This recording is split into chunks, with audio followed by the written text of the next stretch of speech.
لو فاكر إن وظيفتك هتأمن مستقبلك المالي ممكن تكون غلطان. في وظائف بتحبسك في فقر مستمر وبتخليك بعيد عن الثراء. تعال نعرف أخطر الوظائف اللي بتقتل مستقبلك المالي.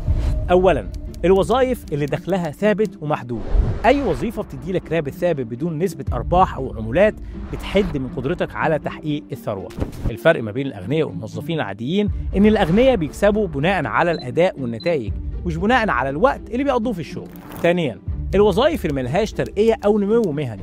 لو شغلك ما فيهوش مجال للترقية أو زيادة دخلك فأنت في المكان الغلط. الحل، فكر في اكتساب مهارات جديدة تخليك مؤهل لوظائف أعلى أو حتى لمشروعك الخاص. ثالثاً، الوظائف اللي بتاخد كل وقتك بدون عائد مستقبلي.